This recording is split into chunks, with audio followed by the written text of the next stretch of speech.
জোট নিয়ে অসন্তোষ কংগ্রেস ছাড়াই ৬ বিরোধী দলের গুরুত্বপূর্ণ বৈঠক। আসাম সম্মিলিত মোর্চার ৬ বিরোধী দলের গুরুত্বপূর্ণ বৈঠক হল বৃহস্পতিবার গুয়াহাটির এক হোটেলে। বৈঠকে উপস্থিত ছিলেন রাইজর দল, আসাম জাতীয় পরিষদ, সিপিআই, সিপিআইএম, সিপিআইএমএল এবং এপিএইচএলসি নেতৃত্ব। তাৎপর্যপূর্ণভাবে ছিলেন না কংগ্রেস শীর্ষ কোনো নেতা। বৈঠক শেষে অজিত কুমার ভূঁইয়া সংবাদমাধ্যমকে বলেন, আসন সমঝোতা নিয়ে কংগ্রেসের ধীরগতি খুবই উদ্বেগজনক। এ বিষয়ে আরও ক্ষিপ্রতার সঙ্গে এগোনো উচিত কংগ্রেসের। দীর্ঘসূত্রিতার কারণে শেষ মুহূর্তে না এক ঘরে হয়ে পড়তে পারে দলটি। ভূপেন বরা প্রসঙ্গে অজিত বলেন, বিজেপির এজেন্ট ছিলেন বরা, চলে যাওয়ায় মঙ্গল হয়েছে। অন্যদিকে লুরিনজ্যোতি গগৈ চোকা বাক্যবাণী বিধেলেন মুখ্যমন্ত্রী হিমন্ত বিশ্ব শর্মাকে। অন ক্যামেরা কি বললেন অজিত লুরিন, শুনুন বিস্তারিত। বিরোধী রাজনৈতিক দলৰ এখন জৰুৰী বৈঠক আজি অনুষ্ঠিত হৈছে। সময়ৰ দাবী বা আমাৰ যিটো জৰুৰী বৈঠকৰ প্ৰয়োজন আছিল এইটোৱেই যে বিৰোধী ঐক্যৰ প্ৰশ্ন আসন বুজাবুজিৰ ক্ষেত্ৰত লেহেমীয়া গতি, সেইটোত আমি আজি সভাই গভীৰ উদ্বেগ প্ৰকাশ কৰিছোঁ।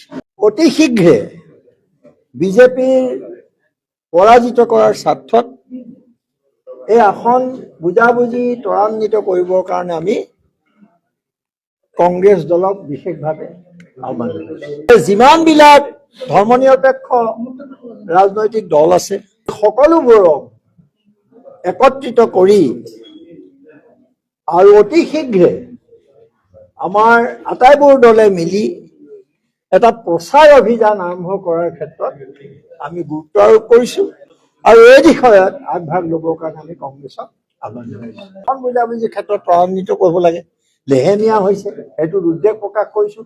অসমৰ ৰাইজে বিচাৰিছে এইটো শীঘ্ৰে হ'ব লাগে আৰু সেইটো আমি ত্বৰান্বিত কৰিবৰ কাৰণে আমি আহ্বান জনাইছোঁ আৰু যিমানবোৰ ধৰ্মনিৰপেক্ষ ৰাজনৈতিক দল আছে সকলোকে লগত লৈ এটা প্ৰচাৰ অভিযান শীঘ্ৰে আৰম্ভ কৰিবৰ কাৰণে আমি আহ্বান জনাইছোঁ কংগ্ৰেছক।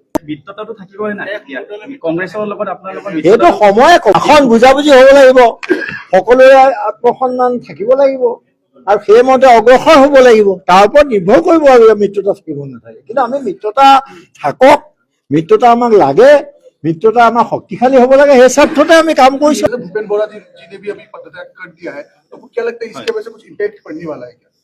उससे क्या इम्पैक्ट करेगा? ये लोग तो कोई आदर्श नहीं है, उन लोग का नीति नहीं है, ऐसे आदमी को कोई इम्पैक्ट नहीं करता। असम की जनता इतना मूर्ख नहीं।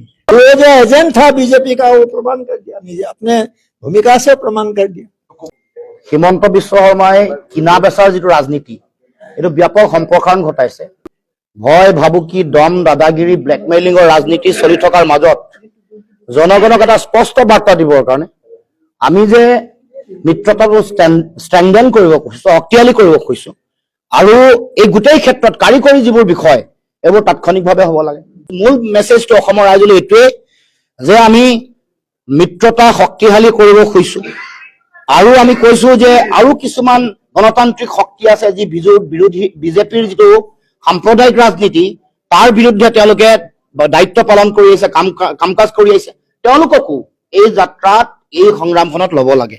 এই ক্ষেত্ৰত নিশ্চিতভাৱে উদ্যোগ কংগ্ৰেছৰ থাকিব, নিশ্চিতভাৱে তেওঁলোকে উদ্যোগ ল'ব লাগিব। আৰু যিসমূহ দল আমি যিবোৰ দলৰ লগত শেহতীয়াকৈ আলোচনা বিলোচনা চলিছিল, কংগ্ৰেছে আৰম্ভ কৰিছিল, সকলো দল আমি পুনৰ মিলিত হৈ পৰৱৰ্তী দিনসমূহৰ আমাৰ ৰণকৌশল, কাৰ্যপন্থা আৰু হিমন্ত বিশ্ব শৰ্মাৰ যিটো ভয়ংকৰ সাম্প্ৰদায়িক ৰাজনীতি ভঙা টুটা কৰিব পাৰে, কিনা বেচা কৰিব পাৰে, প্ৰলোভন ভয় ভাবুকিৰে বিভিন্ন ধৰণৰ ব্যক্তিক তেওঁলোকে তেওঁলোকৰ কব্জাত লৈ যাব পাৰে, এই সকলো কথা জনগণক যাতে এই তেওঁৰ ৰাজনীতিক লৈ যাতে ভয় খাব নালাগে। কাৰণ ৪৫টা দিন, খুব বেছি ৪৫টা দিন আছে। এই ৪৫টা দিন নিৰ্বাচনৰ এই ৪৫টা দিন আমাৰ কাৰণে অতি গুৰুত্বপূৰ্ণ। জনগণক ক'ব খোজো যে হিমন্ত বিশ্ব শৰ্মাই যিমান এনেকুৱা কিনা বেচা, ভয় ভাবুকি, দমন উৎপীড়নৰ ৰাজনীতি নকৰক লাগিলে আমি অসমৰ জনগণক ঐক্যবদ্ধ কৰি বিজেপিক অসমৰ মাটিৰ পৰা উৎখাত কৰিবৰ কাৰণে আমি আমাৰ কাৰ্যপন্থা গ্ৰহণ কৰিম। আৰু এই ক্ষেত্ৰত কংগ্ৰেছৰ ক্ষিপ্ৰতা, তাৎক্ষণিক ৰণকৌশল তৈয়াৰ কৰা আৰু শক্তিশালীভাৱে এগ্ৰেছিভলি জনগণৰ মাজলৈ যোৱাৰ দায়িত্ব সময়ৰ আহ্বান।